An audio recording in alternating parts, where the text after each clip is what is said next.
I'm joined here today by a very courageous young woman, Erika Butner, who will be speaking to you shortly, and her attorney, the renowned Gloria Allred, who has been an outspoken representative of women who have been been subject to all forms of harassment and discrimination in the public and private sector.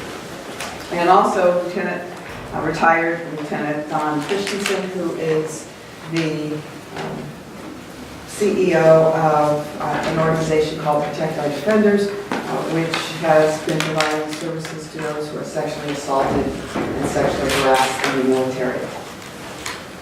So as I said in the Armed Services Subcommittee briefing earlier this morning, I am furious, I am saddened, and I am frustrated by how we have got to this point. The utter lack of respect shown to women in the military who put their lives on the line, just like their male colleagues, to defend our country, and then are treated so shallowly, is absolutely outrageous. The complete failure of the military leadership to address this ongoing abuse is, in my view, something that has to be addressed. I wish I could say that my concerns were alleviated in the hearing that we held today, the briefing I should say, but I fear that it will be business as usual. You know, I actually sounded the alarm about the issue of revenge porn in the military back in 2013. I then wrote to General Amos, who was the Commandant of the Marine Corps, and told him about the websites that I was made aware of and the harassment and lewd comments that were made of fellow Marines. He wrote me a letter back, this is back in May of 2013, saying that he was as outraged as I was and that they would take steps to address it. Well, fast forward to 2017, and we are still dealing with the same issue. General Amos at the time said, "We share your indignation." General Neller said similar words to the Senate committee yesterday. What was troubling about General Amos's letter, after he said that he too was indignant, was that he then went on to talk about the issue as an IT issue. This is not an IT issue. This goes to the core of the culture that exists in the military, and specifically as we talk about it in the Marines today. But make no mistake about it, this kind of behavior, this kind of conduct is ubiquitous through all the services. And we have got to address it head on, and with the kind of vigor that will finally bring this to an end. So, it's abundantly clear that this is not just a few bad actors. It's a rot in the culture that is overcoming the military. And you might say, well, what's the real injury? What's the harm? These are service members that are trained to have each other's back. These are service members who are trained in good order and discipline. These are service members who are trained to be team players and provide cohesiveness. All of that gets eroded when members of that team are in many ways besmirched or demeaned. And once that becomes aware to those who have been the victims, you can imagine how it erodes the entire military system. So today, I am introducing a bill that we are calling the Service Members Intimate Privacy Protection Act.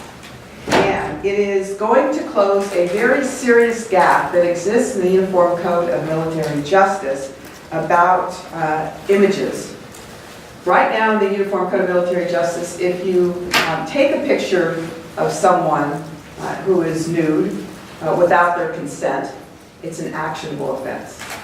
But there is no provision within this UCMJ to address the distribution without consent. Many of these pictures are taken with consent. They're selfies taken by people who are in intimate relationships with each other at the time.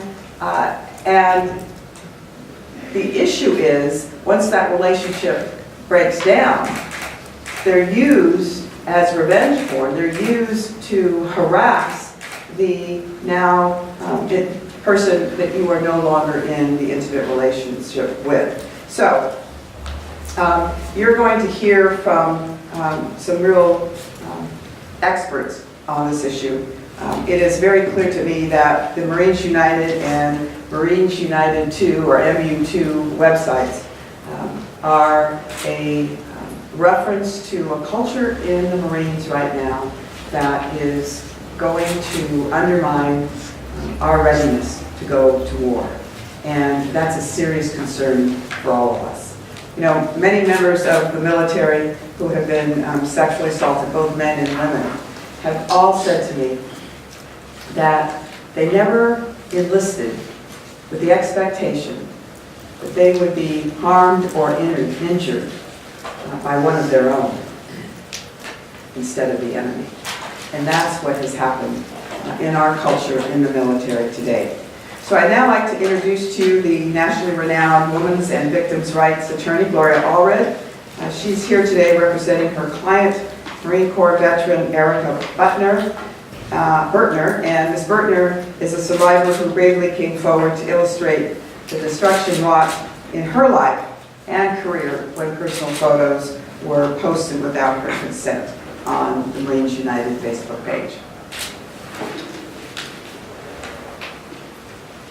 Thank you very much, Congressmember Speier, because you have been a real leader in this and continue to be a real leader on this issue.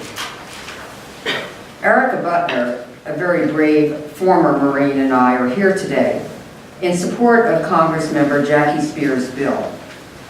Would you like to come up and stand beside? Of course.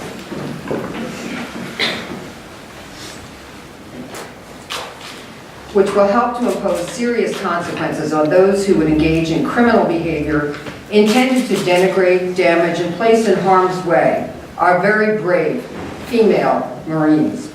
Last week, Erika and Marisa Woytek and I held a press conference to address the victimization of many female Marines by the Marines United webpage and other pages which had posted photos of women Marines without their knowledge or consent of the women. In some photos, the women were fully clothed. In others, the women were only partially clothed or naked.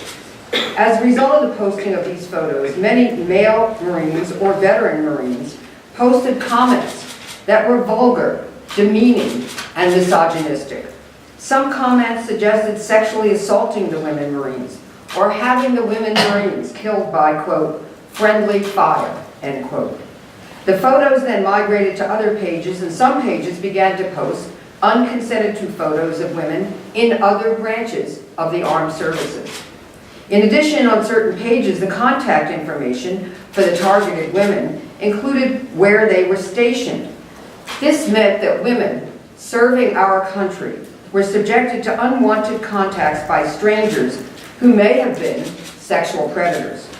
Marine Commandant Neller has called this a, quote, stain on our Marine Corps, end quote. And it is. In addition, it damages and endangers our female Marines who are risking their lives for our country. I believe that 3 steps need to be taken as soon as possible to address this problem. First, both Republicans and Democrats should voice support for Congressmember Speier's bill, which she introduced today. This bill will broaden the legal prohibition of displaying and disseminating nude photos without the consent of the victim. Second, the House Armed Services Committee needs to conduct a hearing as soon as possible to hear from the female victims of Marine United and other web pages. Both the Senate and the House have asked General Neller to testify, and he did testify today in a closed briefing. But we need Congress to hear from the victims of this scandal. Their voices need to be heard. I represent a number of those victims, but none have been invited to testify. After this press conference today, I will go to the office of the chair of the House Armed Services Committee and deliver a letter to Chairman Congressmember Mac Thornberry, asking him to allow victims to testify at a public hearing. And I think it is essential that this hearing be held. He must allow a hearing for the victims.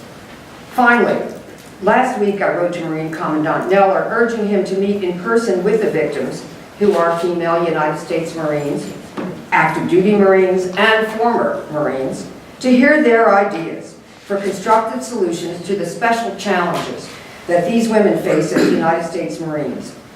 We know the problem, and they would like to be part of a constructive solution. Women Marines will no longer accept being sexualized or silenced. Many of them are daughters or sisters of male Marines. These women Marines, such as Erika, have earned our respect and support. It's essential that we take immediate action to support them and change the law in the way that Congressmember Speier has suggested, and change the system and the culture to impose appropriate serious consequences on those who have betrayed their trust. Thank you. Erika will not be making a comment today, but she is here in support of the bill. Thank you. Now we're going to hear from retired Colonel Don Christensen, who is the president of Protect Our Defenders. It's the sole organization in this country who is working to end rape in the military and sexual assault, and providing services to victims of sexual assault, sexual harassment, and rape. Thank you, Don, for joining us today.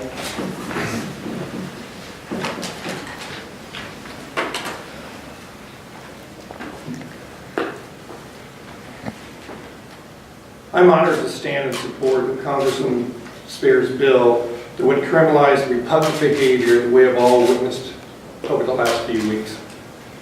Congresswoman Speier has been an instrumental leader, and I would say the leader in the House of Representatives for women and men who have been victimized by military sexual assault, and now on this issue. She clearly was a leader when she told General Amos 4 years ago that this was a huge problem in the Marine Corps. And this is not a surprise to the Marine Corps. You heard General Neller testify, you heard other people talk about this issue from the military. You would think that this is something they found out about last week. They have been on notice for years. At Protect Our Defenders, we have heard from survivors, many survivors, who have experienced exactly this kind of misconduct from their fellow service members, and we have heard from them for years. Those survivors, since at least 2010, have been informing their chain of command that their photographs have been passed around among their contemporaries, their fellow squadron mates, their fellow platoon mates, their shipmates, and those complaints have been met by deaf ears. Congresswoman Speier is the reason that this will change, and Protect Our Defenders is proud to stand and support it with her. During my career at the Air Force, I served as both a military judge and as a prosecutor for many years. I know that there's a huge gap in the law right now that precludes the military from prosecuting these people. We heard a lot of tough talk from General Neller last week, or this week, about holding people responsible. Unfortunately, that tough talk is not going to result in a lot of convictions because of the way the law is written. It is for this reason that Congressman Speier has submitted this new proposal, a proposal that Protect Our Defenders proposed over 2 years ago to address this issue, but fell again upon deaf ears within Congress and within the DOD. I am proud to stand with Congresswoman Speier. I'm proud to stand with Erika and with Gloria Allred to say, Congress, let's get with the act and let's protect our service members. Thank you. Other questions? Yes? Yeah, I'm wondering if there's anything you can say about what was said at the briefing today that made you not be alleviated as to how the Marines are addressing this issue. Well, the proof is in the pudding, and we've heard all of this before, this zero tolerance, and yet the conduct continues. And the real effort has to be made to make sure that not only are you training people about what is appropriate conduct and not, but what the repercussions are if you engage in that conduct. And most members of the military today, they enlist because of their love of country, their interest in a career, the benefits that accrue as being part of the military. So if administrative separation or court-martial is the potential repercussion for engaging in this kind of behavior, then I think we'll see the culture change within the military, particularly in the Marines. The Marines tends to be the least amenable to having women on the front line.